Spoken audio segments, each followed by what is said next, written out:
बंदी छोड़ सतगुरु रामपाल जी परमेश्वर जी की जय हो। सत्साई भाई और बहनों, दया परमपिता परमेश्वर, सारी सृष्टि के रचनहार सतगुरु रामपाल जी भगवान की, जिनके विशेष आशीर्वाद से, जिनके कृपा दृष्टि से, दया दृष्टि से आप और हम सभी साध संगति से जुड़े हुए सत्सेवक भाई बहन निरंतर परमेश्वर जी के भक्ति मार्ग पर ज्ञान को आधार बनाकर दृढ़ता के साथ आगे बढ़ रहे हैं।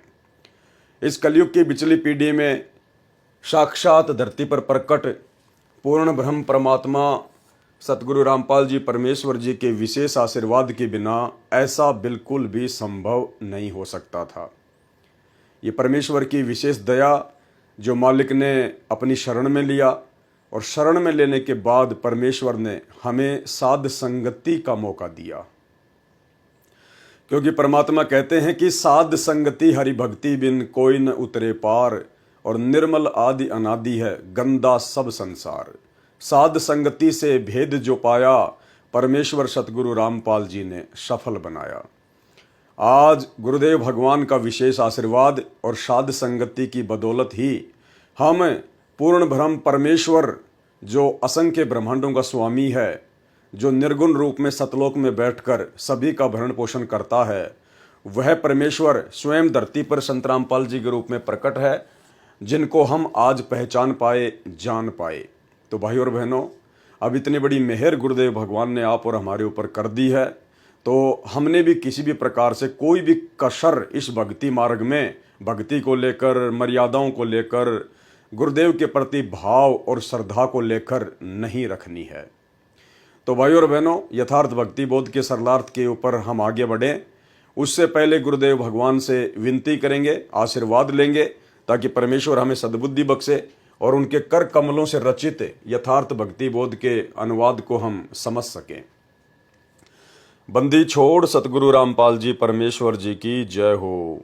परमपिता परमात्मा, सारी सृष्टि के रचनहार, कुल मालिक, असंख्य ब्रह्मांडों के स्वामी, जगत गुरु, तीनों लोकों में प्रवेश करके सबका भरण पोषण करने वाले राजाधिराज, आत्माधार, नाथों के नाथ, देवों के देव, महादेव, सर्वेश्वर, महेश्वर, मृत्युंजय, अजरो अमर, आदि अनादि, सनातनी प्रभु, जगत पिता जगदीश्वर, श्री श्री 1008 की उपाधि के वास्तविक अधिकारी, अकाल मूर्ति, शब्द स्वरूपी राम, वासुदेव, सर्वगतम ब्रह्म, परम पूजे, प्रथम पूजे, परम संत, परम पुरुष, परम धनी, परम दयालु, सत्य कबीर, हक्का कबीर, अल्लाह कबीर, अल्लाह अकबर, बाखबर, अल्लाह ताला, जगत के तारणहार, जगत के मुक्तिदाता, जगत के जगन्नाथ, हारे के सहारे, हिंदुओं के राम, मुसलमानों के अल्लाह, सिखों के वायुगुरु, ईसाइयों के मसीह, दया के सागर दया निधि, करुणा के सागर करुणा निधि, स्वयंभू परिभू, संकट मोचन, कष्ट हरण, मंगल करण, दुख भंजन, अविगत कबीर, निर्विकार निर्विषम परमात्मा, अलय अलेख सतगुरु, आदि अनादि सतगुरु, असली मर्यादा पुरुषोत्तम, असली राम, असली कृष्ण, असली घनश्याम, असली मुरारी, राजाओं के राजा, महाराजाओं के महाराजा, शहंशाहों के शहंशाह, सम्राटों के सम्राट, भगवानों के भगवान, अल्लाहों के अल्लाह, प्रभुओं के प्रभु, मसीहाओं के मसीह, सच्चे वाहिगुरु, बाबाओं के बाबा, पीरों के पीर, सेठों के सेठ, जगत सेठ, सावड़सा सेठ, सर्वगुण संपन्न, अनंत कोटि कलाओं के स्वामी, अनंत कोटि ब्रह्मांडों के नायक, योगियों में महायोगी, ध्यानियों में महाध्यानी, सिद्धों में परम सिद्ध, ज्ञानियों में तत्व ज्ञानी, ब्रह्म ज्ञानी, महाज्ञानी, परम ज्ञानी, सर्वश्रेष्ठ ज्ञानी, विज्ञानी, युवा कबीर, समरथ कबीर, असमवात, अमित ओझा, सच्चे रहनुमा करीम अल्लाह, सुभान अल्लाह, दुनिया के अंतिम पैगंबर। 8 सितंबर 1951 से गांव धनाना, जिला सोनीपत, हरियाणा, भारतवर्ष की पावन भूमि पे प्रकट रियल कल की भगवान श्री नारायण साकार हरि श्री बाबा साहेब संत शिरोमणि सतगुरु रामपाल जी परमेश्वर जी के चरण कमल में साध संगति से जुड़े हुए देश विदेश से हम सभी सत्सेवक भाई बहनों का अनंत कोटि दंडवत प्रणाम। तो भाई और बहनों, यथार्थ भक्ति बोध के सरलार्थ में गुरुदेव भगवान के विशेष आशीर्वाद से, उनकी रजा से हम काफ़ी आगे पहुंच चुके हैं, और आज हम चर्चा करेंगे इन वाणियों के माध्यम से परमेश्वर के सतलोक के विषय में। सतलोक में परमेश्वर जी का कैसा रूप है, कैसी उनकी आभा है, और सतलोक में कैसे कैसे ठाट बाट हैं, सतलोक कितना विशाल है, सतलोक में कैसे कैसे आनंद हैं, ये सारा वर्णन आगे इन वाणियों में किया हुआ है। तो गुरुदेव भगवान के आशीर्वाद से, उनके कर कमलों से लिखित इस पुस्तक को पढ़ने मात्र से भी हम बहुत से पुण्य के भागी मिलते हैं।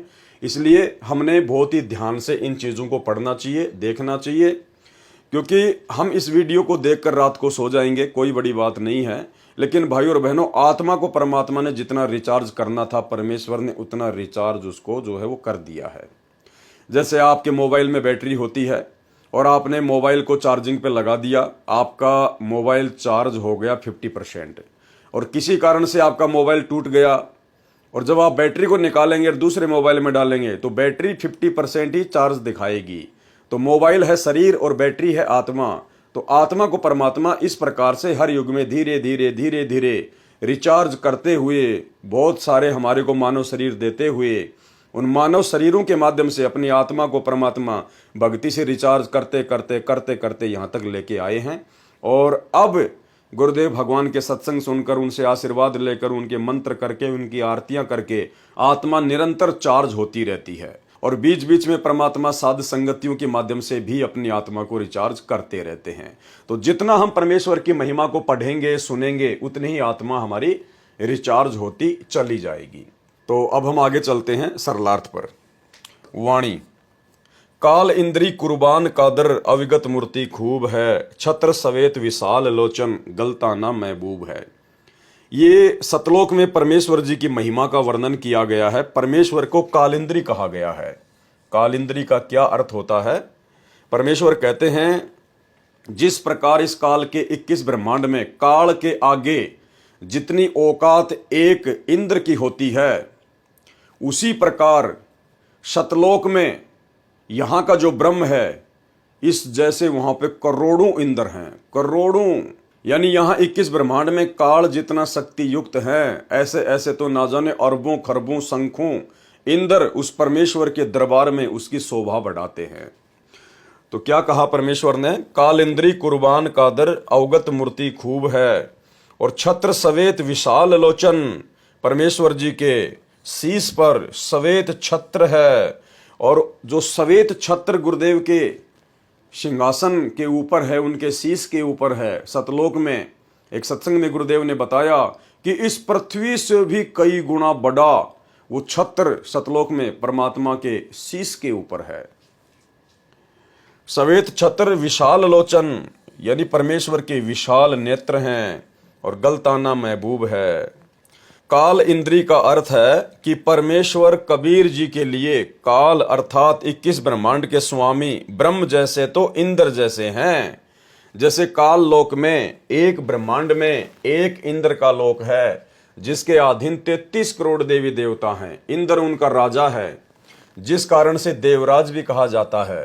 परंतु 21 ब्रह्मांडों का राजा है काल, परंतु ये जो ब्रह्म है ये 21 ब्रह्मांडों का राजा है। जैसे ब्रह्म की तुलना में इंद्र की महिमा कुछ भी नहीं है। इसी के आधार से संत गरीबदास जी ने परमेश्वर कबीर जी की उपमा की है कि उस कादिर अर्थात समर्थ परमात्मा की शक्ति महिमा के सामने काल ब्रह्म की महिमा उस इंद्र के समान है जो काल लोक में इंद्र बना है। इसलिए परमेश्वर को काल इंद्री अर्थात काल ब्रह्म जैसे, जिसके सामने इंद्र जैसे हैं, जैसे चार भुजा वाले को चतुर्भुजी कहते हैं, ऐसे ही परमेश्वर को कालिंद्री कहा जाता है। सतगुरु रामपाल जी परमेश्वर जी को अर्थात कबीर परमात्मा को कालिंद्री भी कहा जाता है। ऐसे कादिर यानी समर्थ परमात्मा पर मैं संत गरीबदास जी कुर्बान हूं। उस अविगत जिसकी गति अर्थात स्थिति से कोई परिचित न होने से उसे अविगत कहा जाता है। परमात्मा की मूर्ति अर्थात जीवित साकार तस्वीर खूब है, अर्थात वास्तव में परमेश्वर सुंदर शकल में है। वह परमात्मा विशाल लोचन अर्थात बड़ी बड़ी नेत्रों वाला है, मस्त महबूब है अर्थात आत्मा का प्रेमी है। जिस सिंहासन तख्त पर परमात्मा विराजमान है उसके ऊपर सफेद छत्र लगा है। जैसे राजा महाराजाओं के सिर पर छाता नुमा चांदी या सोने का छत्र लगाया जाता था, उसी प्रकार परमेश्वर की स्थिति आंखों देखकर संत गरीबदास जी ने बताई है। वाणी। दिल अंदर दीदार दर्शन बाहर अंत ना जाइए, और काया माया कहाँ बपूरी तन मन शीश चढ़ाइए। सरलार्थ किया है परमात्मा ने। परमात्मा के दर्शन आप अपने हृदय में कर सकते हैं। दिल अंदर दीदार दर्शन, परमात्मा के दर्शन आप अपने हृदय में कर सकते हैं। भावार्थ है कि जिस समय आप सच्चे दिल से भक्ति करके परमात्मा को पुकारोगे तो आपको हृदय कमल में परमात्मा दर्शन देंगे। यानी परमेश्वर जी की भक्ति के लिए हमें कहीं भी भरमने और भटकने की आवश्यकता नहीं है। उस समय जब परमेश्वर सतगुरु रूप में हमें मिल जाएं और अपना यथार्थ ज्ञान दे दें और सत भक्ति मंत्र दे दें, उसके बाद उनकी अनुपस्थिति में, उनकी गैर हाजिरी में हमने उनके लिए या भक्ति के लिए कहीं भी भटकने की आवश्यकता नहीं है। जिस प्रकार वर्तमान में वही कबीर परमात्मा हमें सतगुरु रामपाल जी के रूप में प्राप्त हैं, मिल चुके हैं। इन्होंने हमें अपना अनमोल तत्व ज्ञान दे दिया, सत भक्ति मंत्र दे दिए और कुछ समय के लिए परमेश्वर अपने मिशन को एक दिशा देने के लिए, लीला करने के लिए हिसार जेल में बैठे हुए हैं। और वर्तमान में जो लोग गुरुदेव भगवान की गैर हाजिरी में जगह जगह आश्रमों में धक्के खा रहे हैं, भटक रहे हैं, सब कुछ उनके पास होने के बावजूद भी तो परमेश्वर कह रहे हैं कि दिल अंदर दीदार दर्शन बाहर अंत ना जाइए।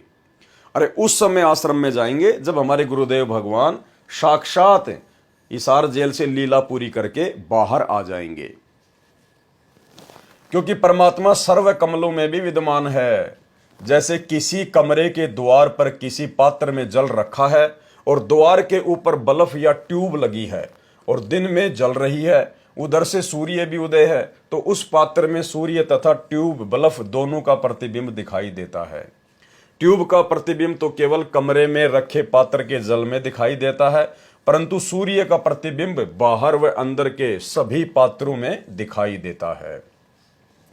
इसलिए कहा है कि परमात्मा प्राप्ति के लिए शरीर से साधना करके दर्शन कर लो, कहीं अन्य स्थानों, तीर्थों आदि पर न जाइए। परमात्मा प्राप्ति के लिए शरीर तो क्या वस्तु है, सर्वस्व अर्पण कर दो। यानी जिस भगत की भक्ति सही चल रही होगी, जो मर्यादा में रहकर यथार्थ मंत्रों का जाप कर रहा होगा, तो उसके हृदय कमल में उसको परमेश्वर जी के दर्शन होने शुरू हो जाएंगे। यहाँ पर यह शंका ना हो आप और हमारे को कि भाई हम तो 10 साल से भक्ति कर रहे हैं, मेरे को 15 साल हो गई, मेरे को तो अभी तक किसी भी कमल में अपने गुरु जी के दर्शन ही नहीं हुए। भाई और बहनों, वर्तमान में गुरुदेव हमारे समक्ष प्रकट हैं, धरती पर प्रकट हैं और परमेश्वर ने ज्ञान से अपनी पहचान करवानी है। ये ज्ञान मार्ग चुना है परमात्मा ने, चमत्कारों का मार्ग नहीं चुना है। इसलिए साक्षात परमात्मा धरती पर प्रकट हैं और हमारे घरों पर गुरुदेव भगवान की जो फोटो है, जो तस्वीर है, वो उनके साक्षात ही दर्शन हैं। वो फोटोएं कोई फॉर्मेलिटी के लिए नहीं रखी हैं, क्योंकि वो फोटोएं परमेश्वर का वास्तविक रूप है, सतगुरुदेव भगवान का वास्तविक रूप है, सतलोकीय रूप है। इसलिए जब हम उन फोटो में दर्शन करते हैं तो गुरुदेव भगवान के ही दर्शन होते हैं। और जब परमेश्वर की मर्जी होगी तो उस समय परमात्मा हमारे को अपने हृदय कमल में, अपने दिल में भी दर्शन करवा देंगे। लेकिन फिलहाल हम लोग ज्ञान में बहुत कमजोर हैं, बहुत कमजोर हैं। अभी हमें बहुत समय लगेगा। अगर हमारे साथ अभी से ऐसा होने लग गया, हालांकि जो मंत्र हमें गुरुदेव भगवान ने दिए हैं, इन सत भक्ति मंत्रों के थोड़े से जाप से ही चमत्कार होने शुरू हो जाते हैं। लेकिन वर्तमान में आप और हम भक्तों की नादानी को देखकर, आध्यात्मिक कमजोरी को देखकर परमेश्वर जानबूझकर उन कमलों में, उन मंत्रों की साधना से हमारे को दर्शन नहीं दे रहे। अन्यथा हम लोग भ्रमित हो सकते हैं, अहंकार में आ सकते हैं। इसलिए परमेश्वर जी का ऑपरेशन है, परमेश्वर अपने हिसाब से ही उसको चलाएगा, ठीक करेगा। हमने उनकी रजा में राजी रहना है। हमें परमात्मा चाहे किसी भी कमल में दर्शन दे या ना दें, हम अपने गुरुदेव भगवान के दर्शन रोजाना करते हैं, उनकी तस्वीरों के माध्यम से करते हैं और सूक्ष्म रूप में, मानसिक तौर पर परमेश्वर का चिंतन मनन करना भी उनके दर्शन ही करने में आता है। तो इस बात को लेकर हमारे मन में शंका नहीं होनी चाहिए। जब हम उस लायक हो जाएंगे तो परमेश्वर ऑटोमेटिक हमारे को हर जगह दर्शन देंगे। ये कमल तो छोड़िए, खुली आंखों से भी हमारे को हर जगह परमात्मा ही दिखाई देंगे। परमात्मा प्राप्ति के लिए शरीर से साधना करके दर्शन कर लो, कहीं अन्य स्थानों, तीर्थों आदि पर ना जाइए। परमात्मा प्राप्ति के लिए शरीर तो क्या वस्तु है, सर्वस्व अर्पण कर दो। वाणी अविगत आदि जुगादि जोगी, सत्य पुरुष ल्योलीन है, गगन मंडल गलतान गवी, जात अजात बेदीन है। अविगत आदि जुगादि जोगी, ये परमेश्वर जी के बारे में लिखा हुआ है कि सत्य पुरुष परमात्मा गगन मंडल अर्थात आकाश में बने सतलोक में रहता है। गगन मंडल गलतान गैबी, सत्य पुरुष परमात्मा गगन मंडल अर्थात आकाश में बने सतलोक में रहता है। वह आदि से ही विद्यमान है, आदि जुगादि, आदि यानी सृष्टि की शुरुआत से, वह आदि से ही विद्यमान है। वही सच्चा जोगी है अर्थात साधु बाबा है, तत्व ज्ञान देने के लिए पृथ्वी पर आता है। वाणी, सुख सागर रत्नागर निर्भय, निज मुखवानी गांव ही, जिन आकर अजोख निर्मल, दृष्टि मुष्टि नहीं आवही। परमेश्वर सुख रूपी रत्नों का आगार है यानी भंडार है। सुख सागर रत्नागर निर्भय यानी सतलोक में बैठा हुआ वो परमात्मा सुखों का रत्नागर है, भंडार है। वो परमात्मा निर्भय है, उसी को किसी का भय नहीं है, इसलिए सुख सागर कहा जाता है। वह वास्तव में निर्भय है और अपने निजी मुख कमल से तत्व ज्ञान की वाणी कविताओं, भजनों, चौपाइयों, दोहों को राग बनाकर गाता है। निज मुखबानी गांव ही यानी अपने मुख कमल से तत्व ज्ञान की वाणी कविताओं, भजनों, चौपाइयों, दोहों को राग बनाकर गाता है। उस परमात्मा का सूक्ष्म आकार है जिस कारण से चरम दृष्टि से नहीं दिखता। उस परमात्मा का सूक्ष्म शरीर अजोख अर्थात जिसको कोई जोखिम खतरा नहीं है, उसका शरीर नष्ट नहीं होता, उसका शरीर अविनाशी है, निर्मल है अर्थात निर्विकार है। वाणी, झिलमिल नूर जहूर ज्योति, कोटि पदम उजियार है, उलट नैन बेसुन्ने बिस्तर, जहां तहां दीदार है। उस परमेश्वर के नूरी शरीर की महिमा की गई है यहाँ पर। उस परमेश्वर का शरीर झिलमिल झिलमिल करता है, झिलमिल नूर जहूर ज्योति, उस परमेश्वर का शरीर झिलमिल झिलमिल करता है। जैसे हम बचपन में देखा करते थे गांव में कि बहुत सारी माता बहनें अपने सर पर ऐसी चुंदड़ी ओढ़ा करती थी जिसमें बहुत सारे जो है वो सितारे लगे होते थे वाइट वाइट के, और जब वो चलती थी तो सूर्य के प्रकाश के कारण वो झिलमिल झिलमिल झिलमिल झिलमिल किया करते थे। या फिर दूसरा उदाहरण ऐसे लीजिए, जैसे आपसे काफी दूर पर किसी पहाड़ पर बहुत सारे बल्ब जल रहे हों और रात्रि में वो दूरी पर जलने के कारण झिलमिल झिलमिल करते हैं। तो इस प्रकार से परमेश्वर के शरीर का जो नूर है, जो तेज है, जो आभा है, वो झिलमिल झिलमिल करती रहती है, बड़ी आनंददायक है। उस परमेश्वर का शरीर झिलमिल झिलमिल करता है। उसके नूर अर्थात प्रकाश का जहूर नजारा ज्योति इतनी है कि करोड़ पद्मों का प्रकाश है। जैसे श्री कृष्ण जी के पैर में पद्म था, उसका प्रकाश 100 वाट के बल्ब जितना था। परमात्मा के शरीर की ज्योति दूर से करोड़ों पद्मों जैसी दिखाई देती है। उसको देखने के लिए अपने नेत्रों को संसार से उलटकर हटाकर ऊपर उस शून्य रूप आकाश में लगा, अर्थात जो गुरुदेव भगवान ने हमें साधना दी है, जो मंत्र दिया है सतनाम का, सुरति नृति मन और पवन के साथ में पूर्ण मर्यादा में रहकर हम उन मंत्रों का जाप करें और एक समय हमें उस परमेश्वर के दर्शन होने शुरू होंगे। जहां परमात्मा का बिस्तर अर्थात निवास है, वहां उस परमेश्वर का वास्तविक दर्शन होता है, जिसके एक रोम अर्थात शरीर के बाल का प्रकाश करोड़ों सूर्य तथा करोड़ों चंद्रमाओं से भी अधिक है। वाणी, अष्ट कमल दल सक्कल रमता, त्रिकुटी कमल मध्य निरखही, श्वेत ध्वजा सुन गुम्मट आगे, पचरंग झंडे फर्क ही। उस परमेश्वर का वास कहां कहां है, वो परमेश्वर कहां कहां रहता है। अष्ट कमल दल सक्कल रमता, 8वें कमल दल यानी अक्षर पुरुष के लोक में भी वो परमात्मा रमा हुआ है, रहता है। और त्रिकुटी कमल मध्य निरखही, और त्रिकुटी पर भी वो परमात्मा सतगुरु रूप में विद्यमान रहता है। जैसे वाणी संख्या 20 के सरलार्थ में स्पष्ट किया है कि कमरे का बल्ब तो केवल कमरे में रखे पात्रों के जल में ही दिखाई देता है, परंतु सूर्य कमरे के बाहर भी जल में दिखाई देता है। उसी का प्रमाण इस वाणी संख्या 24 में स्पष्ट किया है कि एक 8वां कमल दल समूह है, अष्ट कमल दल सक्कल रमता। 8वां कमल दल समूह है जो काल के लोकों से बाहर अक्षर पुरुष के लोक में है, यानी 8वां जो कमल है वो अक्षर पुरुष का है। काल तक के लोक में ये जो हमारा जो पिंड है, इसमें एक ब्रह्मांड की पूरी रचना है, इसमें केवल 7 ही कमल हैं, 7 ही कमल हैं। 8वां कमल अक्षर पुरुष का है आठवां कमलदल समूह है जो काल के लोकों से बाहर अक्षर पुरुष के लोक में है, उसमें भी परमात्मा है। इसके साथ साथ सकल अर्थात सर्व स्थानों पर उसकी सत्ता है। उसको त्रिकुटी कमल में भी देखा जाता है। शून्य अर्थात आकाश में शून्य स्थान वाले सतलोक में परमात्मा के गुम्मट के ऊपर सफेद ध्वजा फरक रही है, लहरा रही है। उस गुम्मट नुमा महल में परमेश्वर सिंहासन पर विराजमान है। उस गुम्मट के आगे ऊंचे स्तंभ पर 5 रंग का झंडा अलग से फरक रहा है। यानी ये परमेश्वर जी की और उनके सतलोक की महिमा की गई है। वाणी सुन मंडल सतलोक चलिए, नोदर मुंद बिसुन है, दिव चिशब्यों एक बिंब देखा, निज श्रवण सुनि धुनी है। ऊपर शून्य रूप आकाश में बने सतलोक में चलो, सुन मंडल सतलोक चलिए।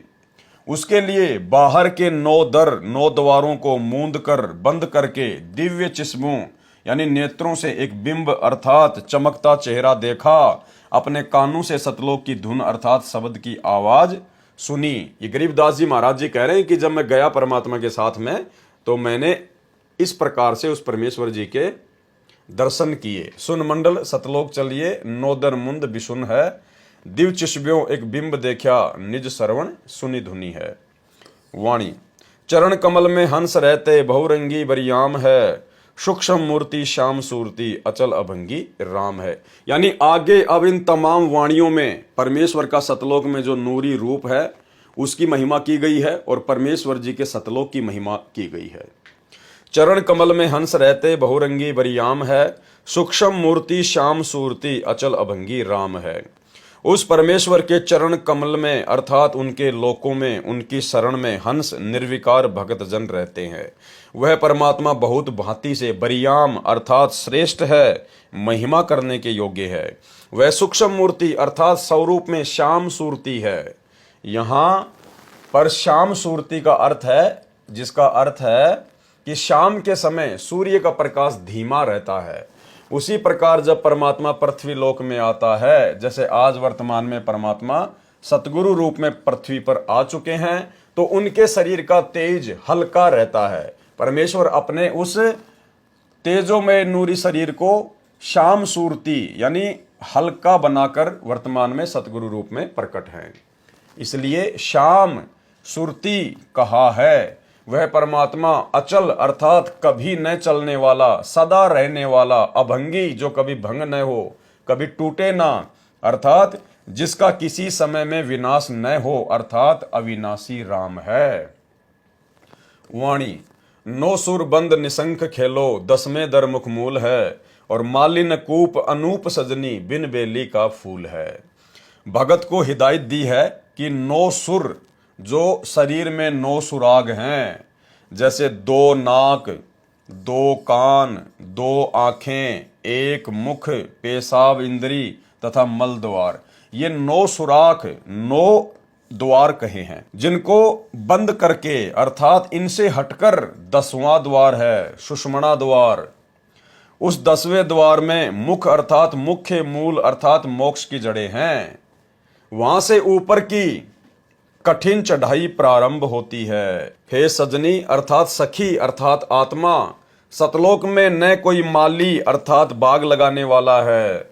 माली न कूप अनूप सजनी, सतलोक में न कोई माली अर्थात बाग लगाने वाला है तथा ना सिंचाई के लिए कुआं है।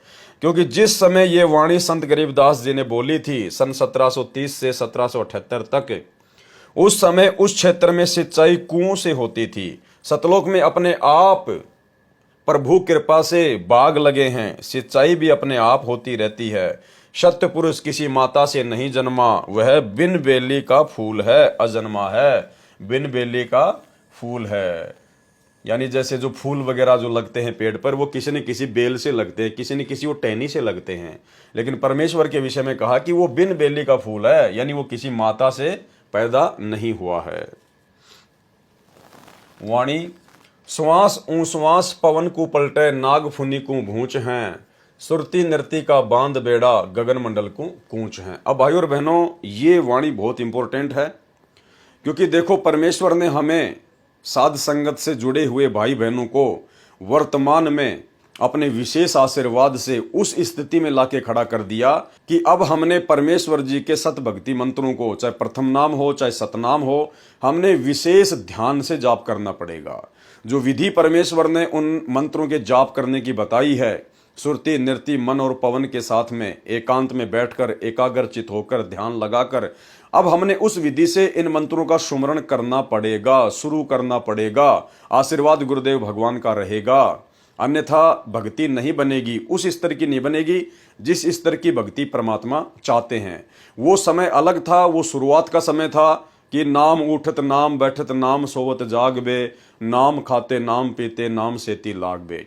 बच्चा जब पहली क्लास में आता है तो उसको बोल बोल के पढ़ाया जाता है, गा गा के पढ़ाया जाता है, A for apple, B for ball. और जब वही बच्चा 8वीं 10वीं में चला जाता है तो उस बच्चे को पूरी वास्तविकता समझ में आ जाती है। फिर वो बच्चा बोल बोल कर नहीं पढ़ाई करता कि A for apple, B for ball, फिर वो डायरेक्ट सेंटेंस बोलता है, क्योंकि उसको पता चल गया कि ए से केवल एप्पल ही नहीं है, ए से तो ना जाने हजारों की संख्या में मीनिंग होते हैं। तो इसी प्रकार गुरुदेव भगवान ने आप और हमारे को उस लायक बना दिया साध संगति से जोड़ के कि अब हमने परमेश्वर की भक्ति को, उनके सत भक्ति मंत्रों को विशेष सावधानी से लेना पड़ेगा। श्वास ऊ श्वास पवन को पलटे नाग फुनी को भूंच है, सुरती नृति का बांध बेड़ा गगन मंडल को कूच है। श्वास जो बाहर छोड़ते हैं तथा ऊ श्वास जो अंदर लेते हैं, यानी सतनाम के विषय में परमात्मा समझा रहे हैं। इस विधि से जो नाम के जाप को करके वायु को अर्थात श्वास को सूक्ष्म करके नागफनी अर्थात सर्पनुमा नाड़ी जो नाभि के चारों ओर 2.5 लपेटे लगाए है उसका ढीला करना है, उसको ढीला करना है, तब ऊपर चलने का मार्ग मिलता है, तब ऊपर चलने का मार्ग मिलता है। और वो होगा कैसे? वो सतनाम के जाप से होगा। फिर सतनाम का श्वास से सुमरण करता है, आकाश में बने सतलोक की ओर प्रस्थान करना होता है। सुरती नृति का बेड़ा बांधने का अभिप्राय है। अब ये ध्यान से सुनना कि हमने इन मंत्रों को किस विधि से करना है और कितनी गहनता से लेना है। सुरती नृति का बेड़ा बांधने का अभिप्राय है कि सतनाम का जाप श्वास से मन तथा सुरती नृति का समूह बनाकर करने को बेड़ा बांधना कहा गया है। यानी सारे एलिमेंट हमने इन मंत्रों के ऊपर लगाने पड़ेंगे जो विधि गुरुदेव ने जिस मंत्र की बताई है, सुरती नृति मन पवन। पुराने समय में दरिया को पार करने के लिए सूखी लकड़ियों को इकट्ठा करके लगभग 20 फुट चौड़ा तथा 3 फुट मोटा बेड़ा बनाते थे, दरिया में डालकर उसके ऊपर बैठकर नदी को पार करते थे। उसी का उदाहरण देकर कहा है कि आत्मा भव सागर से पार होने के लिए सुरती नृति मन तथा पवन श्वास को इकट्ठा करके बेड़ा बांध ले। भावार्थ है कि सुमरण करते समय मन सुरती नृति और श्वास मंत्र के जाप पर लगी रहे, ऐसा सुमरण सफल होता है। क्या बताया परमात्मा ने? ऐसा सुमरण सफल होता है। मन कहीं गया, श्वास कहीं चल रही है, माला हाथ में चल रही है, ये सुमरण सफल नहीं होता।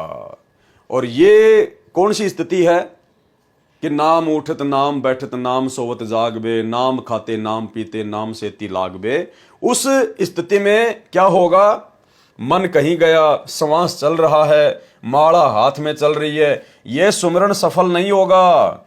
वो केवल भक्ति की शुरुआत तक ठीक था, जिस समय हमें संपूर्ण ज्ञान नहीं होता है, हम इस भक्ति से भगवान से इतने परिचित नहीं होते हैं। तो परमात्मा चाहते हैं कि ये जैसे भी खाता पीता उठता बैठता है, दौड़ता भागता मंत्रों को करता रहे, और जब ये आगे बढ़ेगा, सत्संग सुनेगा, ज्ञान होगा, तो एक दिन विधि से भी करेगा।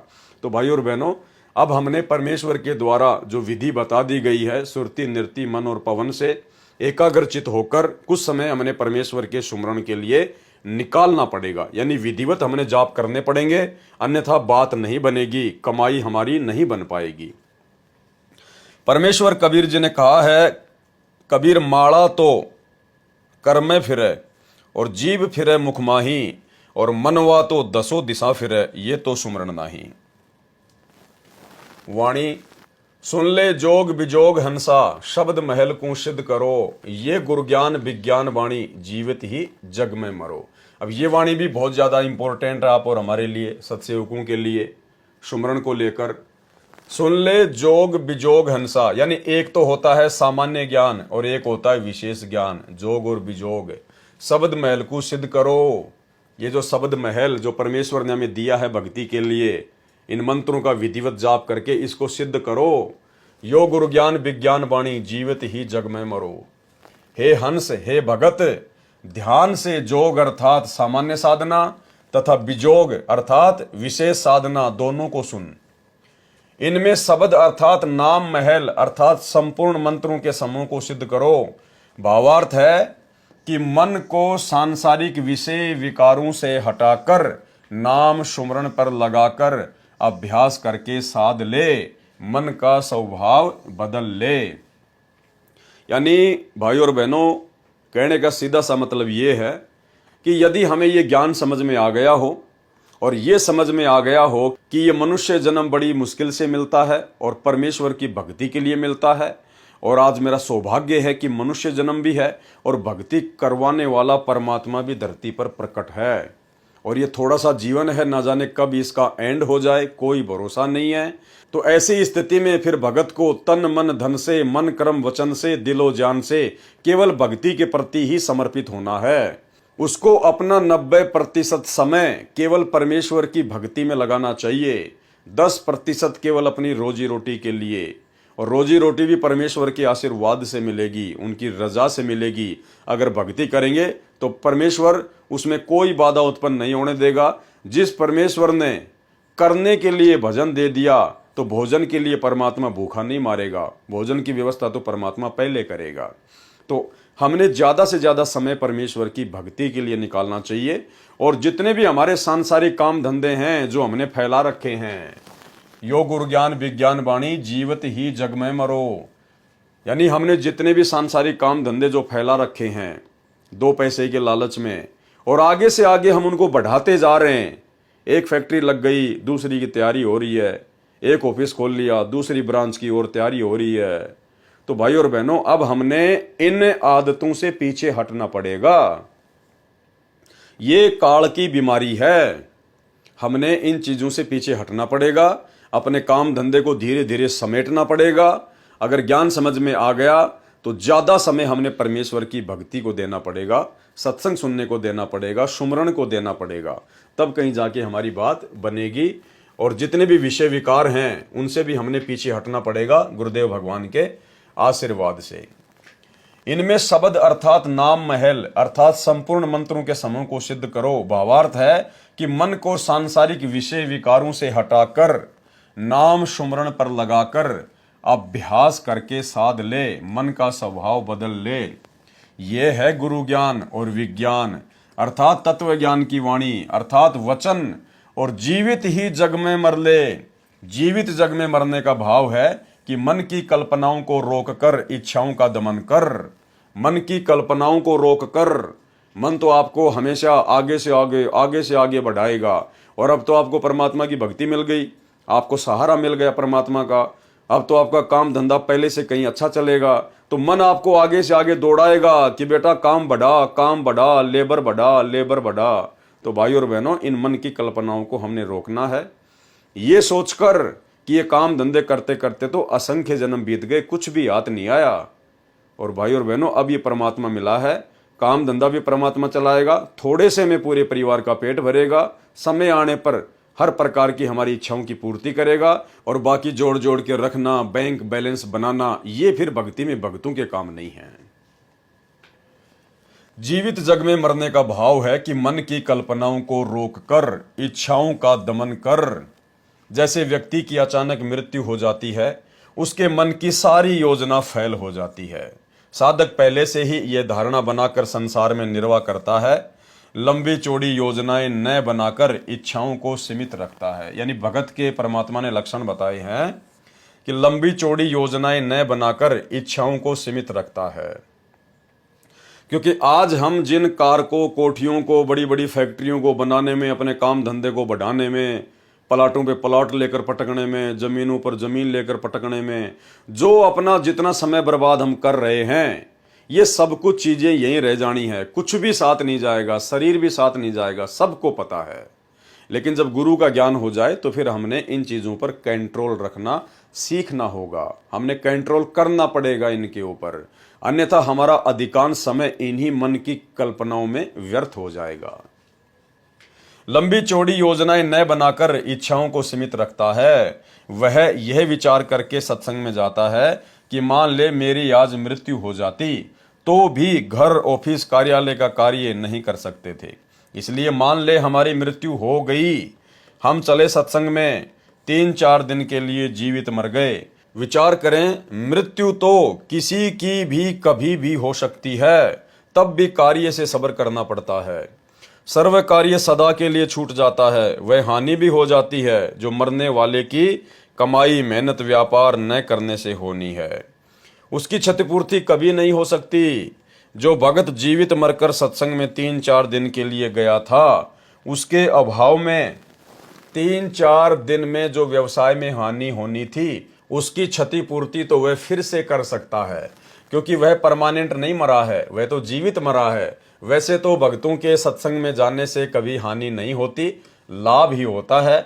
इसको कहते हैं जीवित मरना। संत गरीबदास जी ने कहा है कि गुरुजी द्वारा बताए ज्ञान तथा तत्व ज्ञान का सारांश ये है कि यदि भक्ति करना तथा मोक्ष पाना चाहता है तो जीवित मर ले, यानी उपरोक्त सारी चीजों को अपने जीवन में धारण कर ले, मन की कल्पनाओं को शांत कर, रोक, विषय वासनाओं से विषय विकारों से अपने आप को हटा और एक प्रकार से जीवित मर के परमात्मा की भक्ति कर कि सोचो मैं तो मर गया, अब ना कोई काम, ना कोई धंधा, ना कोई रिश्तेदारी, ना कोई बोलने वाला। इस भाव से हमने परमेश्वर जी की भक्ति को महत्व देना है और परमात्मा फिर अपने भगत के काम बिगड़ने नहीं देता है। वाणी, उज्ज्वल हिरंबर श्वेत भोरा, अक्षय व्रत सतबाग है, जीतो काल विशाल सोहम तर तीवर बैराग है। अब भाई और बहनों, ये जो आदरणीय गरीबदास जी महाराज जी की वाणियां हैं, ये गूढ़ ज्ञान है, इनमें बहुत सारी भाषाओं के शब्दों का समावेश है और ये वाणियां एक कैप्सूल रूप में है, यानी कैप्सूल के अंदर एक बीमारी का समाधान छुपा होता है। तो ये एक बार के कोई देखने से या पढ़ने से आप और हमारी समझ में नहीं आएंगी। कोई ये सोचे कि भाई हम तो पढ़ रहे हैं, हमारी समझ में नहीं आ रही ये वाणियां, तो ये मुझे भी कोई एक बार कोई पढ़ने से या देखने से समझ में नहीं आ रही हैं, लेकिन आत्मा चार्ज हो रही है, आत्मा अंदर से इस ज्ञान को स्वीकार जो है वो कर रही है। और धीरे धीरे जब हम इन वीडियो को बार बार देखेंगे, परमेश्वर की इस पुस्तक को जब कभी हम पढ़ेंगे, कभी हम गुरुदेव के सत्संग सुनेंगे, इन वाणियों का जिक्र आएगा, क्योंकि आने वाले समय में परमात्मा गरीबदास जी की वाणियों पर ही सत्संग करेंगे। बाकी ब्रह्मा विष्णु महेश का बाप कौन है, उसकी माँ कौन है, दुर्गा का पति कौन है, ये परमात्मा ने बता दिया। जो बताना था वो डीवीडी भर चुकी हैं, मेमोरी कार्ड भर चुके हैं, सत्संग यूट्यूब पर पड़े हैं, जिसको वो प्रमाण देखने वहां जाकर देखो। आने वाले समय में परमात्मा केवल वाणियों का ही खुलासा करेंगे, तो फिर हमें ये वाणियां भी धीरे धीरे समझ में आने लगेंगी। इसलिए यदि किसी भाई के मन में इस प्रकार का भाव उठ रहा हो कि मेरे तो कुछ समझ में नहीं आ रहा, मेरे तो कुछ जो है पल्ले नहीं पड़ रहा, भाई ये पल्ले एक बार में नहीं पड़ती हैं, इनको पल्ले लगाने के लिए बहुत सारा समय देना पड़ता है, इनको बार बार इनको पढ़ना पड़ेगा, परमात्मा के सत्संगों को ध्यान से सुनना पड़ेगा। इसलिए आप केवल इनको पढ़ते जाइए, देखते जाइए, आत्मा को उसकी खुराक मिलती जा रही है और बाकी धीरे धीरे समझ में आने लग जाएंगी।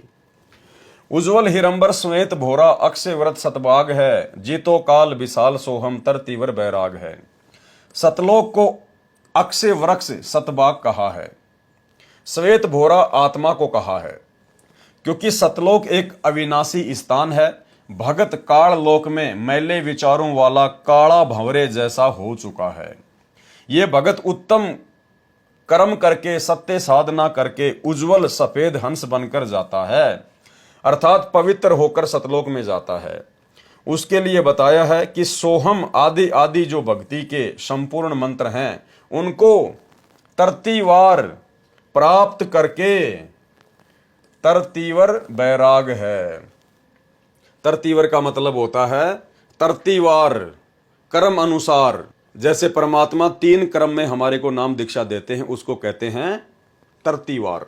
उसको तरतीवार प्राप्त करके, जैसे पहली बार दीक्षा में 7 मंत्र दिए जाते हैं, दूसरी बार में सतनाम की दीक्षा दी जाती है, फिर तीसरी बार में सारनाम देकर दीक्षा क्रम पूरा किया जाता है। इसको तरतीवार बैराग धारण करना कहते हैं। मोक्ष के लिए वैराग्य कर ले, संसार के अस्थायी सुख तथा संपत्ति संतान से मोह कम करके वास्तविकता को ध्यान में रखकर साधना करने को संत जी ने कहा है, जिससे काल के जाल से मुक्त हुआ जा सकता है। इसे काल को जीतना कहा गया है। वाणी मनसा नारी कर पनिहारी, खाखी मन जहाँ मा लिया, कुंभक काया बाग लगाया, फूले हैं फूल बिसा लिया। यानी मनसा का मतलब परमात्मा ने बताया हमारी इच्छाएं, फालतू की ये कल्पनाएं जो मन पैदा करता है, तो हम इनको कैसे सेट करें, तो उसके लिए परमात्मा ने बताया मनसा नारी कर पनिहारी। अब ये पनिहारी क्या होती है? इस साखी में उपमा अलंकार है। मन की कल्पनाओं को उस औरत की तरह भक्ति तथा शुभ काम में लगाए रख, जैसे पहले के समय में पानी लाती थी, उसको सारा दिन पानी लाने में ही व्यस्त रहना पड़ता था, उसको पनिहारी कहा जाता था। खाखी मन जो अज्ञान से प्रेरित होकर सांसारिक चौंचलों वैभव को प्राप्त करने के लिए मनसा अर्थात कल्पनाएं करता रहता है, खाखी मन जहां मा लिया, यह कल्पनाओं का बाग लगाने वाला माली है। खाखी मन, ये जो मन है, जो काल है, ये क्या है? एक प्रकार से माली है। ये इस मन को यहाँ की खाकी थोथी जो कल्पनाएं हैं उनके अंदर लगाए रखता है। मकान बना ले, गाड़ी ले आ, वो प्लाट सस्ता मिल रहा है वो ले ले। तो परमात्मा कहते हैं इसको कैसे शांत करना है, कैसे रोकना है? यह कल्पनाओं का बाग लगाने वाला माली है ये मन। उस मनसाधारी अर्थात कल्पनाओं को श्वास श्वास से नाम का जाप का पानी लाने वाली पनिहारी नारी बना ले, अर्थात व्यस्त रख। जैसे वो औरत सारा दिन पानी लाने ले जाने में लगी रहती थी, वो पनिहारी। इसी प्रकार से जो मंत्र आप और हमें दे दिया है सतनाम या प्रथम नाम, तो परमात्मा कहते हैं इसको श्वास श्वास या जो विधि गुरुदेव ने जिस मंत्र की बताई है उसको लगाए रख, ताकि वो मन जो है व्यस्त रहे और फालतू की जो ये कल्पनाएं होती हैं ये उसको सोचने का मौका ना मिले। कुंभक काया अर्थात श्वास के सुमरण से मानव शरीर में भक्ति का बाग लगा लिया है। कुंभक काया बाग लगाया, उस भक्ति बाग में फिर मोक्ष रूपी फूल खिलते हैं जो विशाल अर्थात बहुत बड़ा लाभ जीव को होता है। कुंभक काया बाग लगाया, फूले हैं फूल बिसा लिया। वाणी कच्छ मच्छ कूरम धोलम, शेष सहस फुन गाँव ही, नारद मुनि से रटे निज दिन, ब्रह्मा पार न पावही। पौराणिक लोग मानते हैं कि मत्स्य अवतार, कच्छप अवतार तथा कूरम, धोल, शेषनाग ये सभी सृष्टि को सहारा दिए हुए हैं। संत गरीबदास जी ने इन पौराणिक धारणाओं का खंडन किया है।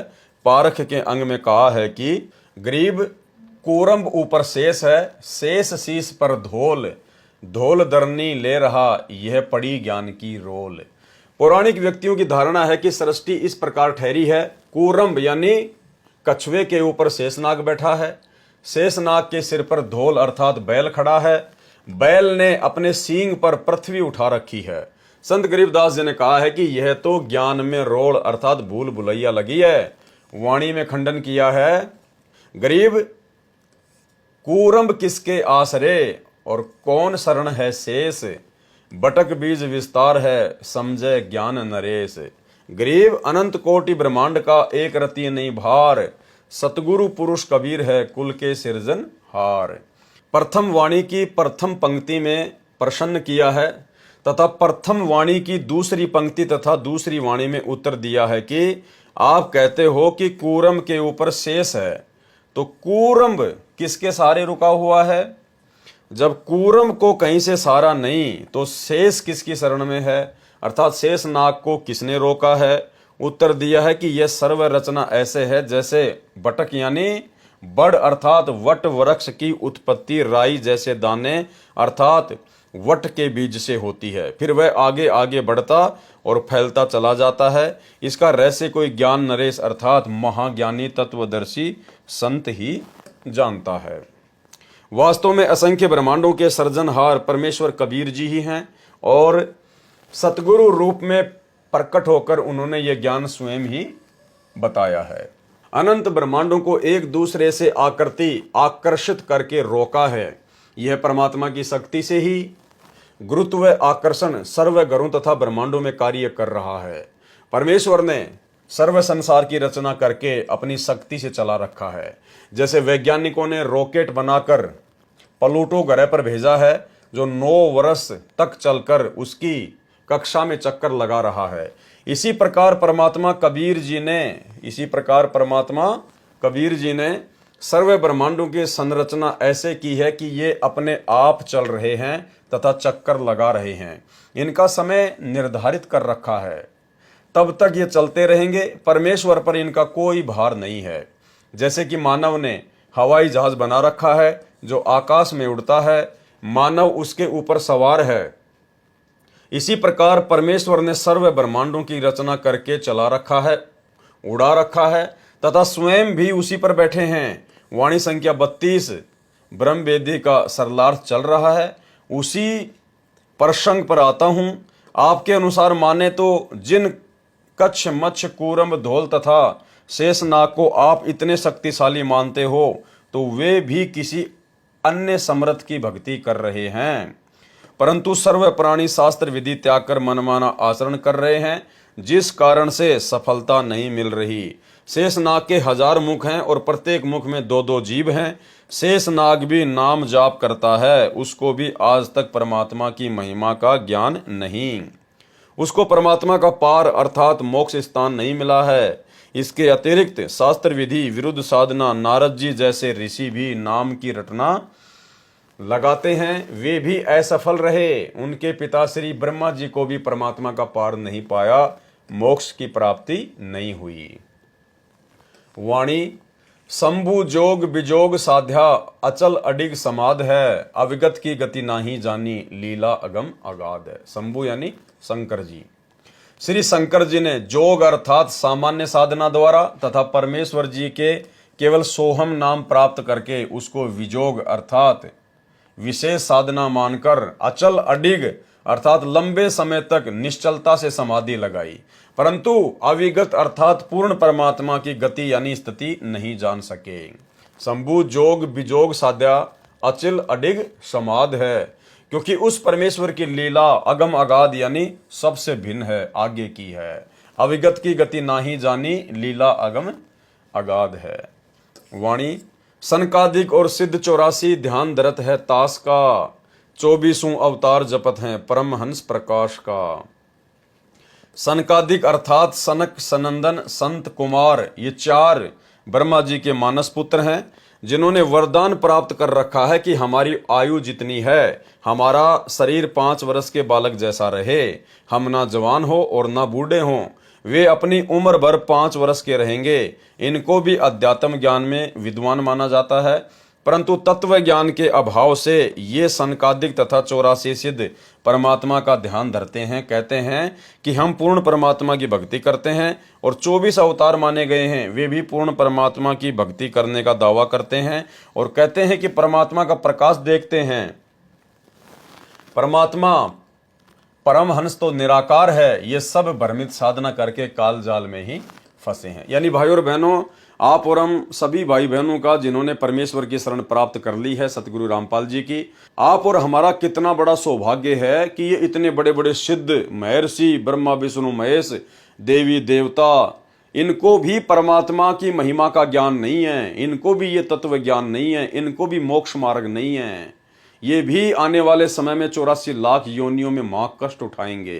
तो आप और हमने किस कदर अपने गुरुदेव भगवान के ऊपर कुर्बान हो जाना है। परमेश्वर ये समझाना चाहते हैं कि तुम्हारा कितना बड़ा सौभाग्य है कि जो वस्तु उन महिमावान लोगों को नहीं मिली जो इस सृष्टि के आधार हैं 21 ब्रह्मांड के, और तुम्हें वो परमात्मा आज सहज में मिल गया। इसलिए उस परमेश्वर की कदर कीजिए।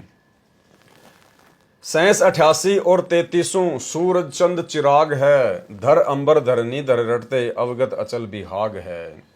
88,000 ऋषि तथा 33 करोड़ देवता तो सूरज तथा चंद्र की तरह हैं। जैसे देवताओं को सूरज जानो और ऋषि रूपी चांद से अधिक उज्जवल हैं।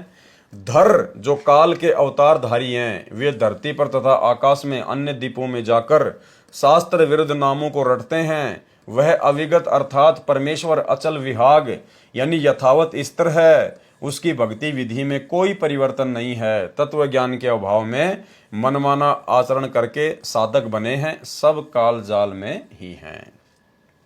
वाणी सुर नर मुनिजन सिद्ध और साधिक पार ब्रह्म को रटत हैं, घर घर मंगलाचार चोरी ज्ञान योग जहां बटत हैं। सर्व देवता तथा ऋषिजन भ्रमवश मान रहे हैं कि हम पार ब्रह्म अर्थात पूर्ण परमात्मा की भक्ति कर रहे हैं।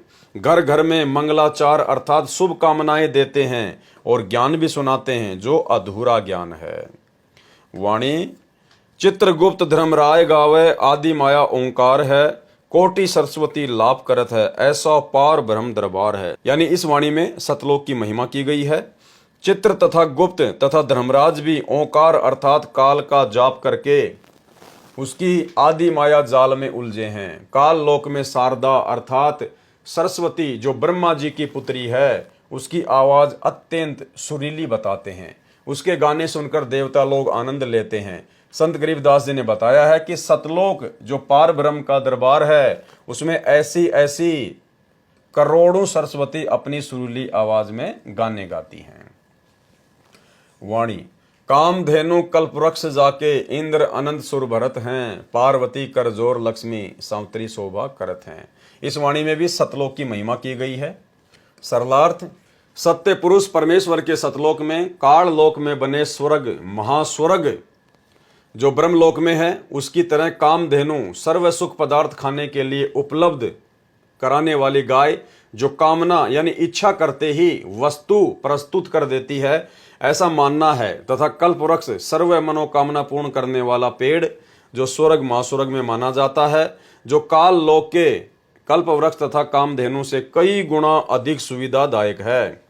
उस परमात्मा के दरबार में इंद्र सर्व गाने बजाने वालों की टीम के साथ वहां सुर भरता है अर्थात गाने गाता है।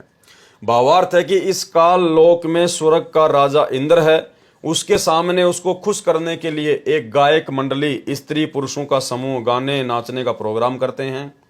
परंतु सत्य पुरुष के दरबार में उस इंद्र जैसे स्वयं उस मंडली समेत गाने नाचने का प्रोग्राम करते हैं। यानी सतलोक की महिमा की गई है कि वहां इतना वैभव इतना सुख है।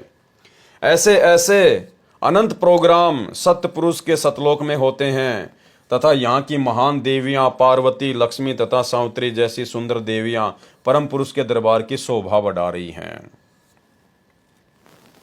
वाणी गंधर्व ज्ञानी और मुनि ध्यानी पांचों तत्व खवास हैं, त्रिगुण तीन बहुरंग बाजी कोई जन बिरले दास है।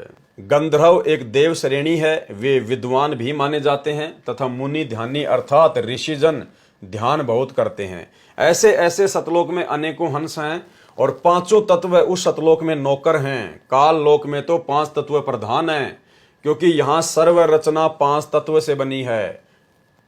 त्रिगुण यानी ब्रह्मा रजगुण विष्णु सतगुण तथा शिव तमगुण है, ये तीनों यहाँ काल लोक में प्रधान है। इन्हीं पांचों तत्व तथा तीन गुणों से काल की सर्वबाजी अर्थात रचना व्यवस्थित है। परंतु यहाँ पर सब अभिमानी है। दास अर्थात नम्र भगत तो कोई कोई है। वाणी ध्रुव प्रहलाद अगाध अग है, जनक विदेयी जोर है, चले विमान निदान विद्या धर्मराय की बंद तोड़ है। काल की भक्ति करने वाले ध्रुव तथा प्रहलाद जैसे बहुत अगाध यानी सर्वोपरि भक्ति वाले अगय यानी आगे पहुंचे हुए माने जाते हैं। और जनक विदेयी को भी इसी श्रेणी में लेते हैं, जो विमान में बैठकर स्वर्ग गए थे। रास्ते में नरक में 12 करोड़ प्राणी कष्ट झेल रहे थे। राजा जनक विदेयी ने अपनी भक्ति से आधे पुण्य उनको संकल्प करके दे दिए, जिस कारण से वह नरक खाली हो गया। धर्मराज का विधान है कि जिसका जितना नरक समय है वह नरक में कष्ट भोगेगा, और जिसका जितना समय स्वर्ग में है वह उतने समय स्वर्ग का सुख भोगेगा। परंतु राजा जनक जी ने वह बंद तोड़ दिया, अपने पुण्यों का आधा हिस्सा देकर उनका वह नरक समय समाप्त कर दिया, जिस कारण से वे 12 करोड़ प्राणी स्वर्ग में चले गए। परंतु राजा जनक को काल ने लूट लिया, उसके आधे पुण्य समाप्त कर दिए, जिस कारण से वह पुण्यात्मा शीघ्र पुण्यहीन होकर पुनर्जन्म को प्राप्त हुई और सिख गुरु नानक जी के रूप में श्री कालूराम मेहता खत्री के घर पंजाब की धरती पर जन्मे। अब देखो भाई और बहनों, इसमें बहुत सारी बातें हैं। परमेश्वर के आगे काल की कोई औकात नहीं है। काल केवल उतना ही सोच सकता है जितना परमात्मा चाहते हैं। अब काल ने सोचा कि मैंने राजा जनक को लूट लिया, मैंने उसके आधे पुण्य लूट लिए, और जब तक इसके पुण्य इन 12 करोड़ आत्माओं के साथ में रहेंगे तब तक तो मैं इनको जो है स्वर्ग में बैठा दूंगा, और जैसे पुण्य समाप्त होंगे फिर इनको इनका वो कर्म भोगने के लिए मैं इनको नरक में डाल दूंगा। और मैंने राजा जनक के आधे पुण्य लूट लिए। ठीक है, काल की सोच अपनी थी, लेकिन ये रजा परमात्मा की थी, ये गुरुदेव भगवान की मर्जी थी। क्योंकि भाइयों और बहनों, युगों युगों से परमात्मा उस आत्मा के साथ में थे, और कलयुग की पिछली पीढ़ी में उस आत्मा को मनुष्य जन्म देकर उनको पार भी करना था। तो परमेश्वर की दया थी, अगर राजा जनक के वो पुण्य परमात्मा समाप्त ना करवाते तो 650 साल पहले यानी 550 साल पहले आदरणीय नानक जी का जन्म ही नहीं होता धरती पर। क्योंकि परमात्मा ने उनके उसी हिसाब से वो पुण्य काल के माध्यम से नष्ट करवा दिए, ताकि जब परमात्मा सन 1398 में इस कलयुग के प्रथम चरण में आए तो उसके थोड़े समय बाद में वो राजा जनक वाली आत्मा भी नानक जी के रूप में जन्म लेकर धरती पर आ जाए। तो सोचिए भाइयों और बहनों, जैसे ही राजा जनक के पुण्य समाप्त हुए, काल ने उसको नीचे पटक दिया। अब यदि राजा जनक अपने वो आधे पुण्य उन 12 करोड़ आत्माओं को ना देता तो भाइयों और बहनों 550 साल पहले वो यहाँ पे जन्म लेकर पैदा ही ना होता, क्योंकि उसके आधे पुण्य और शेष होते और ना जाने कितने समय तक वो ऊपर ऐश करता, आराम करता। तो सब कुछ परमेश्वर ने सेट किया हुआ है। काल केवल खुश हो जाता है कि मैंने बहुत अच्छा कर दिया, मैंने उसको लूट लिया, मैंने ये कर लिया। लेकिन परमात्मा जिन आत्माओं के साथ में है, उन आत्माओं का अकाउंट फिर परमात्मा के अकॉर्डिंग होगा, सबका नहीं होता। जो परमेश्वर के हंस होते हैं, जो किसी कारण से भक्ति छोड़ देते हैं, त्याग देते हैं, लेकिन जो गुरुद्रोही नहीं होते, उनके साथ फिर परमात्मा रहता है, फिर उनका अकाउंट परमात्मा के हाथ में होता है। तो सारा खेल ये सतगुरु रामपाल जी भगवान का, उस कबीर भगवान का था। दूसरी ओर 12 करोड़ आत्माओं को नरक से निकलवा कर स्वर्ग ले गए। इस कारण से वाह वाह प्रशंसा के पात्र बने, परंतु अपना भक्ति धन लुटा दिया। फिर वे 12 करोड़ प्राणी राजा जनक द्वारा दिए पुण्य का समय स्वर्ग में भोगकर फिर उसी नरक में डाले गए। उनका जो नरक भोगने का समय शेष बचा था वह तो भोगना ही पड़ा। तत्व ज्ञान न होने के कारण राजा जनक ने उपकार भी किया, परंतु उन 12 करोड़ आत्माओं को कोई लाभ नहीं हुआ, क्योंकि उनको नरक तो भोगना ही पड़ा। कुछ समय स्वर्ग में रहकर क्या लाभ हुआ? कुछ नहीं, क्योंकि आम व्यक्ति ये मानता है कि कुछ समय तो सुख मिला उन 12 करोड़ प्राणियों को। परमेश्वर कबीर जी ने संत गरीबदास जी को तत्व ज्ञान दिया था, उसके आधार से वह कुछ समय के लिए मिला सुख व्यर्थ है। यदि पुण्य नरक में न आना पड़ता तो राजा जनक जी का उपकार सराहनीय था। वह सतनाम सारनाम की सत्य साधना से संभव है। इसलिए कहा है कि राजा जनक भी लुटे गए और उन 12 करोड़ प्राणियों को भी पुण्य नरक भोगना पड़ा। राजा जनक ने जो कार्य किया वह जोर है, अर्थात खूब है, प्रशंसा के योग्य है। ऐसे ऐसे और भी बहुत से धर्मात्मा हुए हैं, परंतु तत्व ज्ञान में कहा है कि आत्म प्राण उद्धार ही ऐसा धर्म नहीं हो, यानी जो किसी आत्मा का उद्धार कर दे, उसका मोक्ष करवा दे, उससे बढ़कर और कोई धर्म नहीं है। और ये धर्म वर्तमान में सतगुरु रामपाल जी परमेश्वर जी के हाथ में है। भावार्थ है कि यदि जीवात्मा का जन्म मरण, कभी स्वर्ग कभी नरक का चक्कर कोई छुड़वाता है तो उससे बढ़कर कोई धर्म नहीं। ये कार्य परम संत ही कर सकते हैं। कौन कर सकते हैं? परम संत ही कर सकते हैं। और वे परम संत स्वयं कबीर परमात्मा है, जो आज धरती पर सतगुरु रामपाल जी के रूप में प्रकट हैं। वाणी गोरख दत्त जुगादी जोगी नाम जलंधर लीजिए, भरतरी गोपी चंदा सीजे ऐसी दीक्षा दीजिए। बड़े साधकों के नामों में गोरख दत्तात्रेय जलंधर नाथ जैसे एक युग तक योगी अर्थात साधक बनकर साधना करके सिद्ध बने। उनको जैसा ज्ञान था उसके आधार से उन्होंने सच्चे मन से साधना की, परमात्मा प्राप्ति के लिए सर्व न्योछावर कर दिया। भले ही उनको पूर्ण मोक्ष प्राप्त नहीं हुआ, परंतु उनका प्रयत्न एक सच्चे संत तथा भगत वाला था। इस वाणी में संत गरीबदास जी ने समझाया है कि गुरु को ऐसी शिक्षा तथा दीक्षा अपने शिष्य को देनी चाहिए जैसे श्री गोरखनाथ जी ने अपने शिष्यों गोपीचंद तथा भर्तरी को दी थी, और जैसे ये दोनों सीजे खरे उतरे, ये गोरखनाथ जी की शिक्षा का परिणाम था। वाणी सुल्तानी बाजिद फरीदा पीपा परचे पाइया, देवल फेरिया गोप गोसाई नामा की छान छिवाइया। जो भी साधक परमात्मा प्राप्ति का प्रयत्न करता है वह पूर्व जन्म के भक्ति संस्कारों के कारण प्रेरित होकर साधना करता रहा होता है। उसके साथ पूर्व जन्मों में की हुई भक्ति की कुछ शक्ति भी शेष होती है, जिस कारण से उस साधक के जीवन काल में पूर्व जन्म की भक्ति शक्ति के प्रभाव से कुछ चमत्कार अनोखा कार्य भी हो जाते हैं, जिस कारण से वह भी अपने आप को परम संत मान लेता है तथा अन्य जनता जन भी उसके फैन होकर उसकी पूजा करने लग जाते हैं, जो दोनों के लिए ही हानिकारक होता है। इस अमृतवाणी में बताया है कि एक अब्राहिम सुल्तान अधम, एक बाजिद, एक फरीद तथा एक पीपा नामक महापुरुषों को पूर्व जन्म की भक्ति के परिणाम स्वरूप चमत्कार प्राप्त हुए थे। पर्चा यानी चमत्कार। एक नामदेव जी महाराष्ट्र प्रांत में हुए हैं। परमात्मा ने उनकी पूर्व भक्ति के कारण स्वयं अपने हाथों से नामदेव जी की छान अर्थात झोपड़ी की छत घास फूस डंडों से बनाकर तैयार की थी। एक दिन नामदेव जी मंदिर के पास से जा रहे थे। मंदिर में आरती चल रही थी। भावनावश वे उन ब्राह्मणों में घुस गए जो आरती उतार रहे थे। नामदेव जी छिपा जाति से थे तथा धूल भरे वस्त्र धारण किए थे। शूद्र जानकर पंडितों ने नामदेव जी को पकड़कर मंदिर के पीछे पटक दिया। नामदेव जी फिर भी हाथों से तालियां बजा बजा कर आरती बोल रहे थे। परमात्मा में उनकी सुरती सच्चे मन से लगी थी। परमेश्वर जी ने मंदिर का द्वार नामदेव जी की ओर कर दिया। पंडित जन मंदिर के पीछे घंटियां बजा रहे थे। इस प्रकार के पर्चे अर्थात चमत्कार भगत की पूर्व जन्म की भक्ति की शक्ति से परमात्मा कर दिया करते हैं। एक बार नागौर शहर राजस्थान में पीपा ठाकुर था। संतों के विचार सुनकर उसमें वैराग्य हो गया। राज्य को त्याग कर अपनी एक पत्नी सीता सहित अपने गुरु स्वामी रामानंद जी के आश्रम में काशी शहर में भक्ति करने लगे। एक दिन धार्मिक स्थानों को देखने की इच्छा से गुरु जी की आज्ञा लेकर चल पड़े। यानी धार्मिक स्थान देखने के लिए भी पीपा और सीता गुरु जी की आज्ञा लेकर गए। और आज हमारे भगत कोई छुडानी जा रहा है, कोई जगन्नाथ जा रहा है, कोई कबीर चबूतरा देखने जा रहा है, कोई काशी जा रहा है, कोई लहर तारा जा रहा है। भाई और बहनों, थोड़ी बुद्धि का इस्तेमाल करो। एक दिन धार्मिक स्थानों को देखने की इच्छा से गुरु जी की आज्ञा लेकर चल पड़े। एक स्थान पर द्वारिका नाम से संत आश्रम था जो दरिया के किनारे बना था। द्वारका दास कोई संत था, उसके नाम पर श्रद्धालुओं ने द्वारका आश्रम नाम रखा था।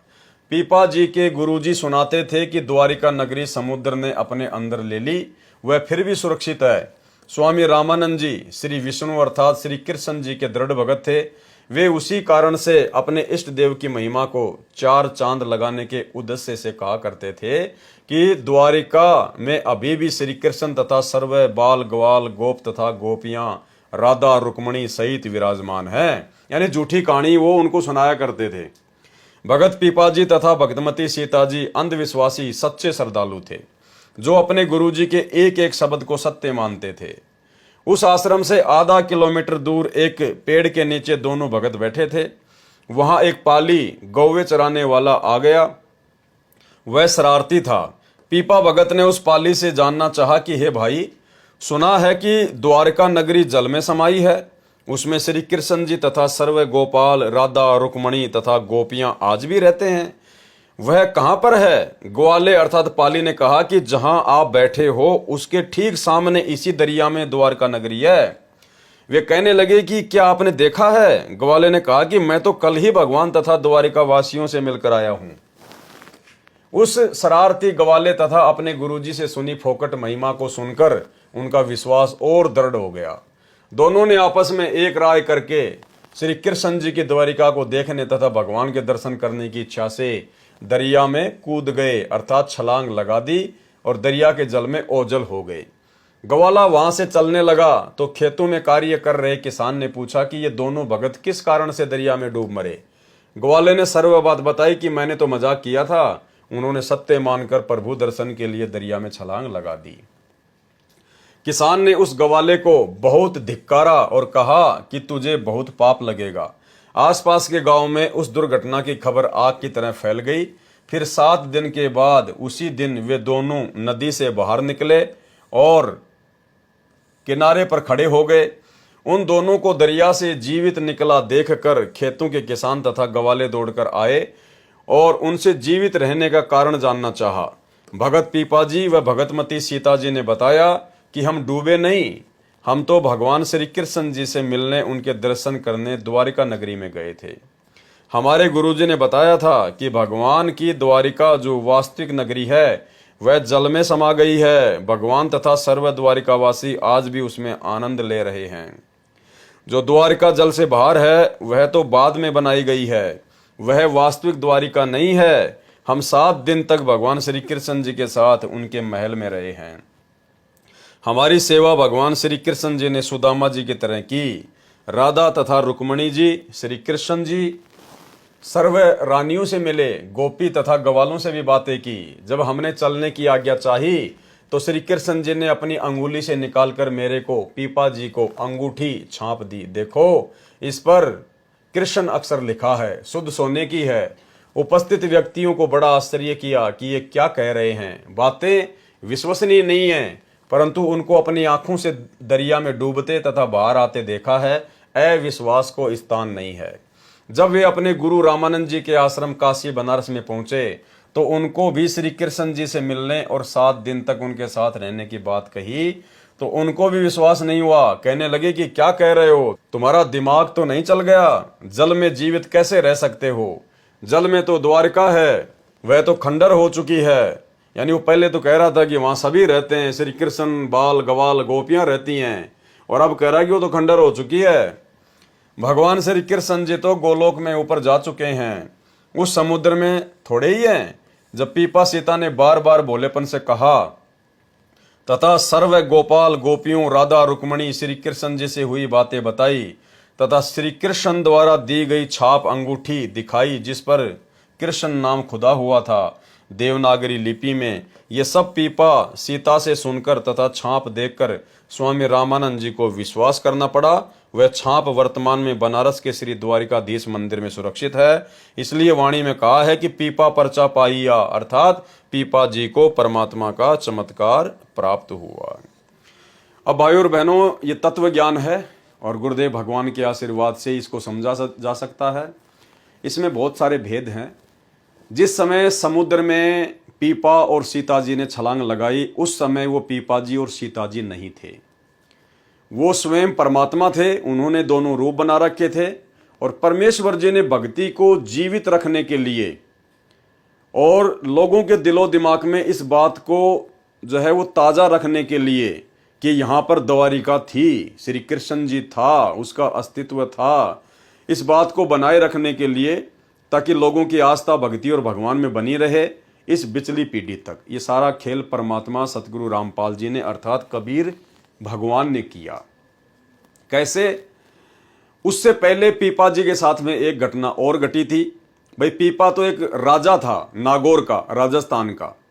उसके पास में कोई सिद्धियां नहीं थी, उसके पास में ऐसा कुछ भी नहीं था, और वो अपनी पत्नी सीता के साथ में, रामानंद जी के साथ में भक्ति करने के लिए निकल पड़ा। जब वो सीता को लेकर जा रहे थे तो रास्ते में गुरुदेव भगवान ने सत्संग में बताया कि एक लाला जी, एक बनिया, उसने सीता जी को जब पीपा जी के साथ में देखा साधु वेशभूषा में, तो उस बनिए ने कहा, अरे साधु जी, महात्मा जी, तू क्या करेगा इस औरत का? ये तो बनियों के रहने के लायक है, तू क्या करेगा इसका? मेरे को दे दे ये। तो पीपा जी ने कहा कि भाई रख ले, मैं भी इससे दुखी हूं, परेशान हूं, तू इसको रख ले। और सीता जो है वो बनिए के पास में चली गई। ना पीपा जी ने कुछ उससे लड़ाई झगड़ा किया, और जब पीपा जी ने कहा कि तू इसको रख ले तो सीता ने भी कुछ नहीं कहा, वो उस लाला जी के पास में रह गई। अब लाला जी शाम को जब गया उसके पास में, वो जब चौबारे में वो बैठी हुई थी, लाला जी ने उसको ऊपर बैठा दिया अपने चौबारे में। शाम को लाला जी गया नहा धो के, तो जैसे उसने दरवाजा खोला तो बेड पर जो सीता थी वो शेरनी बन के बैठी हुई। अब उसको देखते ही वो लाला जी तो बिल्कुल हक्का बक्का रह गया, वो तो डर गया, घबरा गया। परमात्मा ने पूरा उसका विवरण किया है। दौड़ के गया पीपा जी के पास में, बोले महाराज महाराज, बोले हाँ, बोले माई को ले आओ। नहीं, बोलो रख वहीं पे, बहुत सुंदर है वो तो। नहीं, बोले मेरा कालजा पाटस है, बोले माई को ले आओ। फिर वो पीपा जी गए, उसको वापस लाए, वो सीता बन के बैठी हुई थी। तो भाई पीपा तो एक राजा था और सीता उसकी रानी थी, वो बेचारे कहां से शेर बन जाते, कहां से शेर नहीं बन जाती। ये सारी लीला परमात्मा करता है। क्यों की परमात्मा ने ये लीला? क्योंकि मालिक को पता था कि पीपा और सीता के साथ में ये घटना घटनी थी। वो बनिया उनको इस प्रकार से बातें बोलना था।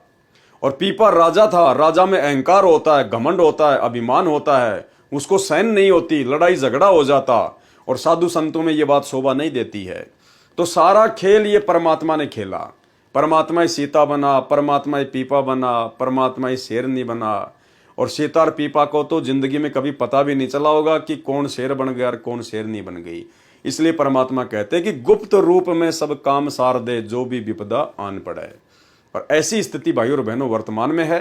आप और हमारे ऊपर संकटों का ढेर है, लेकिन सतगुरु रामपाल जी परमेश्वर जी ने हमसे भक्ति करवाने के लिए उन संकटों को गुप्त रूप में हल्का किया हुआ है। इसलिए वर्तमान में भक्ति करते करते भी, मर्यादाओं में रहते रहते भी, यदि भगत के ऊपर थोड़ा बहुत कोई संकट आता है तो ये सोच के चलना चाहिए कि भयंकर संकट था, परमात्मा ने हल्के में कर रखा है। संत शरण में आने से आई टले बला, जय मस्तक में सूली हो, कांटे में टल जा। उनकी एक प्रसिद्ध कहानी ये बताते हैं कि एक बार एक सेठ जवान सा था और सीता बहुत सुंदर थी, रानी थी। वो सेठ आगे ने बोला, अरे ओ क्या करेगा बाबा जी तो इसका, या तो भाई सेठा ग्रहण जोगी से तो मन दे देने। सीता ओ पीपा ने बोला, ले जान बिरा, मैं भी दुखी हो रहा सिस्टम में। हाँ सारी आने भाई 24 घंटे चौकसी रखनी पड़े, ले जाए से। सेठ ले आया, मुंह दे रहे सी दिन में शाम सी, ऊपर चौबारे में बिठा दी अपनी दुकान के, और खूब नहा धोकर, सीता ने बोली नहा धोकर आइए। बोला अच्छा। जब वो गहना नहा धोकर कुआड़ खोले तो शेरनी बनी बैठी, बाणिए पैड़ काला में कर नोकुला करता करता तड़ा आगे बेटा, और थक बुढ़िया लांगड़ रही लेकर पीपा जी दो रहा है। नो बोला नो से न साधु जी कहाँ, उमाई ने लिया। बोला ना उड़े राख तो मैं क्या मेरी जा क्या हो गया जब सा, अगर मेरी गेल चाल मेरा कालजा पाते। तो भाई उन्हें लेके पीपा जी गया, बोला देखे सीता बैठी नो की ना। बोला की बात हो यार, अगर मैं दो जोड़े हाथ भाई तोड़ी जा। बोला अच्छा। तो ऐसी ऐसी कथाएं बंदी छोड़ने दिखाई, क्योंकि जिसमें जो परमात्मा आश्रित हो जाते हैं ना, उनका कोई बाल बांका नहीं कर सकता। जैसा कि इसी में स्पष्ट किया है कि परमात्मा भगत की पूर्व जन्म की भक्ति की शक्ति के आधार से इस तरह की लीला करता है। कौन करता है? परमात्मा करता है, भगत की भक्ति की शक्ति के आधार से, ताकि भगत की तथा अन्य जनता जनों की परमात्मा में आस्था बनी रहे। परंतु जब तक तत्वदर्शी संत नहीं मिलता, तब तक आत्मा का कल्याण नहीं हो सकता। चाहे कितने चमत्कार हो जाओ, कितने ही महान बन जाओ, कितनी प्रसिद्धि प्राप्त कर लो, जब तक तत्वदर्शी संत नहीं मिलता, जो तत्वदर्शी संत वर्तमान में बड़े सौभाग्य से आप और हमें प्राप्त हो चुके हैं। वाणी छान छिवाई गऊ जीवाई, गणिका चढ़ी विमान में, सदना बकरे को मत मारे पहुंचे आन निदान में। भगत नामदेव को हुए चमत्कारों में से ही परमात्मा ने बताया कि संत नामदेव जी की झोपड़ी की छान, घास फूस की छत छवाई अर्थात डाली थी। एक समय दिल्ली के बादशाह को नामदेव की ख्याति का अर्थात प्रसिद्धि का पता चला। परीक्षार्थ दिल्ली बुलवाया। राजा मुसलमान था। दरबार में एक गाय को तलवार से काटकर मार दिया तथा संत नामदेव जी से कहा कि यदि तेरे श्री कृष्ण में शक्ति है तो इसे जीवित कर दे, नहीं तो तेरी जीवन लीला यहीं समाप्त हो जाएगी। नामदेव जी ने गाय के पैर छुए और परमात्मा से अर्ज की। गाय उसी समय जीवित हो गई। राजा ने भगत से क्षमा याचना की। ये तो पूर्व जन्म की भक्ति से चमत्कार हो रहे थे। फिर परमात्मा अपने विधान अनुसार अच्छी भगतात्माओं को मिलता रहता है। भगत नामदेव जी को परमात्मा संत रूप में मिले, उनको तत्व ज्ञान समझाया और सतनाम रूपी चार्जर लगाकर उनकी बैटरी चार्ज करने की विधि बताई, अर्थात सत्य साधना के लिए सत्य मंत्र देकर भक्ति शक्ति बढ़ाने को कहा। तो भाइयों और बहनों, आज के वीडियो में केवल परमात्मा ने सतलोक की महिमा और कुछ ऐसी वाणियाँ थी जो कहानियों के रूप में थी, जिसको परमेश्वर जी हमें सत्संगों में बहुत बार जो है वो सुना चुके हैं, बता चुके हैं। इसलिए ज़्यादा कुछ विस्तार से बताने की आवश्यकता महसूस नहीं हुई, क्योंकि वैसे तो परमात्मा ने सारा सरलार्थ किया ही हुआ है। लेकिन जहां जहां आवश्यकता पड़ेगी, जो विशेष पॉइंट होगा उसी के ऊपर परमात्मा दास को निमित्त बनाकर खुलासा करवाएंगे। बाकी नॉर्मल रूप से परमात्मा ने जो वाणियां लिखी हैं उनको हम पढ़ेंगे। पढ़ने मात्र से भी हमारे को जो है लाभ प्राप्त होता है, आध्यात्मिक जो है वो पुण्य प्राप्त होते हैं। तो आज के वीडियो में केवल इतना ही।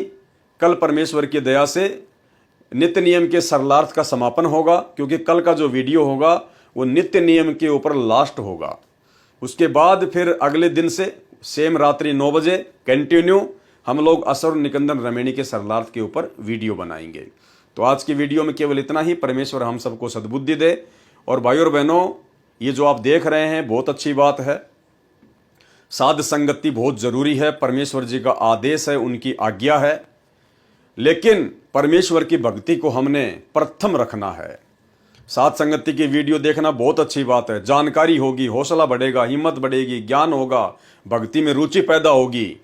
लेकिन भक्ति की शक्ति से हमारा आत्म कल्याण होगा। और भक्ति जो सतगुरु रामपाल जी परमेश्वर जी ने हमें दी है वो है। तो जिस प्रकार परमेश्वर हमें आदेशित करते हैं कि रोजाना कम से कम 1 घंटा सत्संग सुनना, और जो मंत्र दे दिए हैं कम से कम जो प्रथम मंत्र है उसकी 1 माला कम से कम, ज्यादा करो तो आपकी मर्जी। सतनाम जिसको मिला हुआ है कम से कम उसकी 5 माला, यानी 500 मंत्र तो कम से कम सतनाम के होने चाहिए। बाकी आप चाहे 2000 करो, 5000 करो, वो आपकी मर्जी, आपकी मौज, जितना करोगे उतना फायदा। और 5 यज्ञ जो परमेश्वर ने हमें बताए हैं वो हम नियमित रूप से करते रहें, गुरुदेव भगवान से विनती करते हुए। तो परमेश्वर की भक्ति को हमने प्रथम स्थान देना है। बाकी ये दास के वीडियो, साध संगति के वीडियो, ज्ञान आधारित वीडियो, ये केवल हमारे विश्वास को बढ़ाने के लिए हैं, जो समय समय पर जरूरी हैं। लेकिन सबसे महत्व हमारे लिए गुरुदेव भगवान की भक्ति है, उसको हमने भूलना बिल्कुल भी नहीं चाहिए। तो आज के वीडियो में केवल इतना ही। परमेश्वर हमें आज्ञा दें, आशीर्वाद दें। बंदी छोड़ सतगुरु रामपाल जी भगवान की जय हो।